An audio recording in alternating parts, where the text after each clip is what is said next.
आदित्य रानूबाईची कहाणी. ऐक आदित्य रानूबाई तुमची कहाणी. 8 पाट नगर होतं. त्या नगरात एक ब्राह्मण होता. तो नित्य समिधा फूल दुर्वा आणायला रानात जात असे. तेथे नागकन्या देवकन्या वसा वसत होत्या. ब्राह्मणानं विचारलं, काय ग बायांनो, कसला वसा वसतात? तो मला सांगा. तुला रे वसा कशाला हवा? उतशील मातशील, घेतलेला वसा टाकून देशील. ब्राह्मण म्हणाला, उतत नाही मातत नाही, घेतलेला वसा टाकत नाही.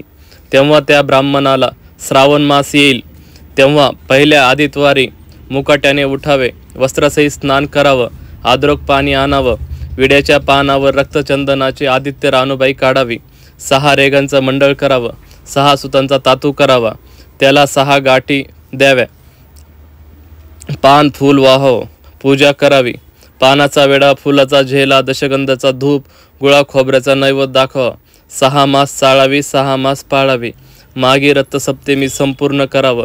संपूर्णाला काय करावं? गुळाच्या पोळ्या, बोटाच्या खीर, लोणकड तूप, मेहून जीव सांगावं. असल तर चीर चोळी द्यावी, नसल तर जोगड सरी द्यावी, ती नसल तर 2 पैसे दक्षिणा द्यावी आणि आपल्या वंशाचं उद्यापन करावं. असा वसा ब्राह्मणाने केला. त्याला सूर्यनारायण प्रसन्न झाला. भाग्यलक्ष्मी आली. तेव्हा राजाच्या राणीने ब्राह्मणाला बोलवणं धाडलं. ब्राह्मण जाते वेळेस भिवू लागला, कापू लागला. तेव्हा राजाच्या राणीने सांगितलं, भिवू नका, कापू नका, तुमच्या मुली आमच्या येथे द्या, दासी कराल, बटकी कराल. राणी म्हणाली, दासी करत नाही, बटकी करत नाही, राजाची राणी करू, प्रधानाची राणी करू. मार्गेश्वराचा महिना आला. ब्राह्मणाने लगीन करून मुली दिल्या. एक राजाच्या घरी दिली, दुसरी प्रधानाच्या घरी दिली. गेल्या पावली मुलीचा समाचार घेतला नाही. 12 वर्षांनी समाचारास ब्राह्मण निघाला. राजाच्या घरी गेला. लेकीने बसायला पाट दिला, पाय धुवायला पाणी दिलं. बाबा बाबा गूळ खा, पाणी प्या. गूळ खात नाही, पाणी पित नाही. माझी कहाणी करायची आहे, ती तू ऐक. तुझी कहाणी ऐकायला मला वेळ नाही. राजा परिधाला जाणार आहे, त्याला जेवायला उशीर होईल. तोच त्याचे मनात राग आला. तेथून निघून प्रधानाच्या घरी गेला. तिने पाहिलं, आपला बाप आला म्हणून बसायला पाट दिला, पाय धुवायला पाणी दिले. बाबा बाबा गूळ खा, पाणी प्या. गूळ खात नाही, पाणी पित नाही. माझी कहाणी करायची आहे, ती तू अगोदर ऐक. तुझी कहाणी नको ऐकू तर कोणाची ऐकू? घरात गेली, उतरंडीची 6 मोते आणली. 3 आपण घेतली, 3 बापाच्या हातात दिली. त्याने मनोभावाने कहाणी सांगितली. लेकीने चित्तभावाने ती ऐकली. नंतर जेवून खाऊन बाप आपल्या घरी आला. बायकोने विचारलं, मुलीचा समाचार कसा आहे? जिने कहाणी ऐकली नाही ती दारिद्र्याने पिडली, दुःखाने व्यापली. राजा मुलखावर निघून गेला. जिने कहाणी ऐकली होती ती भाग्याने नांदत आहे. इकडे दारिद्र्य जी झाली होती तिने आपल्या लेकीला सांगितले, मावशी घनघोर नांदत आहे, तिकडे जाऊन काही दिलं तर घेऊन ये. पहिल्या आदित्यवारी पहिला मुलगा उठला. तळाच्या पाळी जाऊन उभा राहिला. अगं अगं दासींनो, तुम्ही दासी कोणाच्या? आम्ही दासी प्रधानाच्या. प्रधानाच्या राणीला जाऊन सांगा, तुमच्या बहिणीचा मुलगा आला आहे. कसा आला आहे? तळ्याच्या पाळीला उभा राहिला आहे. परसादारण घेऊन या. परसादारण घेऊन आल्या. नाहू माकू घातलं, पितांबर नेसायला दिलं, जीव खाऊ घातलं, कोहळा पोरखला, होना मोहारा भरल्या. वाटेस आपल्या जाऊ लागला. तो सूर्यनारायण माळ्याच्या रूपाने आला. हातीचा कोहळा काढून नेला. घरी गेला. आईनं विचारलं, काय रे बाबा, मावशीने काय दिलं? दैव दिलं, कर्माने नेलं. कर्माचं फळ पुढे उभा राहिलं. मावशीने दिले होतं पण सर्व गेलं. पुढे दुसऱ्या आदित्यवारी दुसरा मुलगा गेला. तळ्याच्या पाळी जाऊन उभा राहिला. अगं अगं दासींनो, तुम्ही दासी कोणाच्या? आम्ही दासी प्रधानाच्या. प्रधानाच्या राणीला निरोप सांगा. त्यांनी सांगितला. मग प्रधानाच्या राणी त्याला घरी नेऊन नाहून माकून घातलं, पितांबर नेसायला दिलं, जीव खाऊ घातलं, काठी पोखरून होना मोहरून भरून दिली. बाबा ठेवू नको, विसरू नको, जतन करून घरी घेऊन जा म्हणून सांगितलं. वाटेत सूर्यनारायण गुरख्याच्या रूपानं आला. हाताची काठी काढून घेतली. घरी गेला. झालेली गोष्ट राणीला सांगितली. दैव दिलं ते सर्व कर्माने नेलं. पुढे तिसऱ्या आदितवारी मुलगा गेला. तळ्याच्या पाळी उभा राहिला. त्यालाही पहिल्यासारखं प्रधानाच्या घरी नेऊन नाहू माकू घातलं. पितांबर नेसायला दिलं. जीव खाऊ घातलं. नारळ पोखरून होमारून भरून दिला. ठेवू नको विसरू नको म्हणून सांगितलं. घरी जाताना विहिरीत उतरला. तो गडबडून विहिरीत पडला. घरी गेला. आईने विचारलं, काय रे बाबा, मावशीने काय दिलं? आई ग, मावशीनं दिलं, पण दैवाने ते सर्व बुडालं. चौथ्या आदितवारी चौथा मुलगा गेला. तळ्याच्या पाळी उभा राहिला. त्यालाही प्रधानाच्या राणीनं घरी नेऊन नाव माखू घातलं. पितांबर नेसायला दिलं.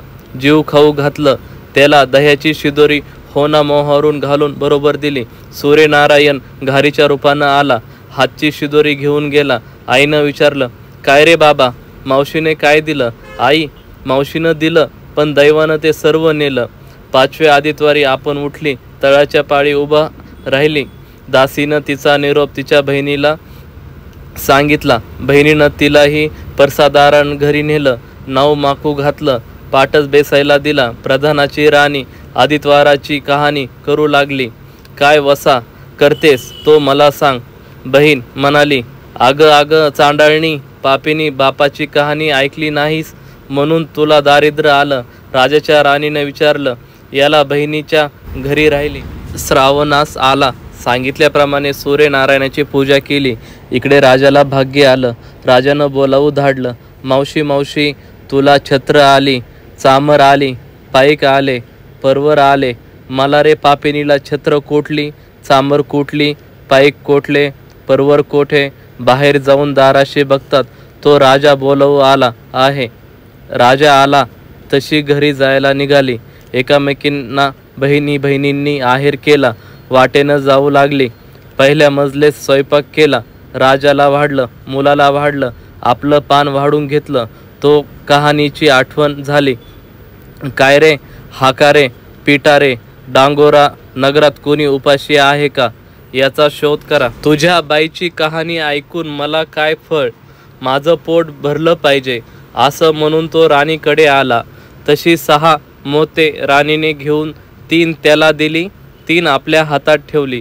मनोभावाने कहाणी सांगितली. चित्तभावेने त्याने ऐकली. त्याची लाकडाची मुळी होती, ती सोन्याची झाली. तो म्हणाला, बाई, कहाणी ऐकल्याचं एवढं फळ, मग वसा घेतल्याचं काय फळ? काय वसा आहे तो मला सांगा. तुला रे वसा कशाला हवा? उतशील, मातशील, घेतला वसा टाकून देशील. उतत नाही, मातत नाही, घेतलेला वसा टाकत नाही. तेव्हा वसा सांगितला. पुढे दुसऱ्या मजलेस गेली. स्वयंपाक केला. राजाला वाढलं, मुलांना वाढलं, आपलं पान वाढून घेतलं. तेव्हा कहाणीची आठवण झाली. काय रे, हाकारे, पिटारे, डांगोरा, नगरात कोणी उपाशी आहे का याचा शोध करा. उपाशी नाही, काही नाही. माळ्याचा मळा पिकत नाही, विहिरीला पाणी लागत नाही. असा एक माळी चिंतेने बसला आहे. त्याला हाक मारली. आमच्या बाईची कहाणी ऐक. तो आला. राणी 6 मोते घेऊन 3 आपण घेतली. 3 माळ्याला दिली. राणीने कहाणी मनोभावाने सांगितली. चित्तभावाने माळ्याने ऐकली. माळ्याचा मळा पिकू लागला. विहिरीला पाणी आलं. तो म्हणाला, बाई, कहाणी ऐकल्यावर एवढं फळ, मग वसा घेतल्याचं काय फळ? काय वसा असेल तो मला सांगा. मग राणीने त्याला वसा सांगितला. पुढे तिसऱ्या मजलेस गेली. स्वयंपाक केला. राजाला वाढलं, मुलांना वाढलं, आपलं पान वाढून घेतलं. तेव्हा कहाणीची आठवण झाली. काय रे, हकारे, पिटारे, डांगोरा, नगरात कोणी उपाशी आहे का याचा शोध करा. उपाशी नाही, काही नाही. एक म्हातारी, तिचा एक मुलगा वनात गेला होता. तो आला. डोहात बुडला होता. तो आला. सर्पाने खाल्ला होता. तो आला. ती म्हणाली, बाई, कहाणी ऐकल्याचे हे फळ, मग वसा घेतल्याचं काय फळ? काय वसा आहे तो मला सांगा. मग राणीने तिला ही वसा सांगितला. पुढे चौथ्या मजलेस गेली. स्वयंपाक केला. राजाला वाढलं, मुलांना वाढलं, आपलं ताट वाढून घेतलं. तेव्हा कहाणीची आठवण झाली. करारे हकारे पिटारे डांगोरा नगरात कोणी उपाशी आहे का याचा शोध करा. उपाशी नाही काही नाही, काना डोळा मासाचा गोळा, हात नाही पाय नाही, असा एक मनुष्य रस्त्यामध्ये होता. त्याच्या अंगावर तांब्याभर पाणी वतलं पालथा होता. तो उताना केला.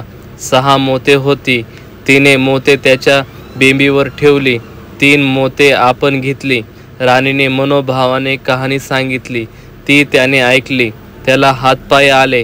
देह दिव्य झाला. तो म्हणाला, कहाणी ऐकल्याचं एवढं फळ, मग वसा घेतल्याचं काय फळ? काय वसा आहे तो मला सांगा. मग राणीने त्याला वसा सांगितला. 5व्या मुक्कामाला घरी आली. स्वयंपाक केला. सूर्यनारायण जेवायला आले. 7 दरवाजे उघडले. लोहगंगाळ पाणी तापवलं. पडरस पक्वान जेवायला केली. सूर्यनारायण भोजनाला बसले. त्यांना पहिल्या घासाला केस लागला. ते म्हणाले, अगं अगं, कोणाच्या पापणीचा केस आहे? राजाच्या राणीला 12 वर्ष दारिद्र्य आले होतं. तिने आदितवारी वळचळणीखाली बसून केस विचारले. काळं चावळं डोईसा केस, वळचळणीची काडी डाव्या खांद्यावरून वेशी बाहेर टाकून दे. राजाच्या राणीला सूर्यनारायणाचा कोप झाला तसा कोणाला होऊ नये.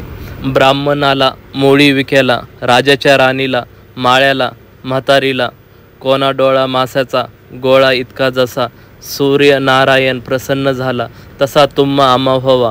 ही 60 उत्तराची कहाणी, 5 उत्तराची सुफळ संपूर्ण. मंडळी, तुम्हाला आदित्य रानूबाईची कथा कशी वाटली मला कमेंट करून नक्की कळवा. आवडले असेल तर लाईक करा आणि याच पद्धतीचे नवनवीन माहितीचे धार्मिक व्हिडिओ पाहण्यासाठी आजच आपल्या चॅनलला सबस्क्राईब करा. धन्यवाद.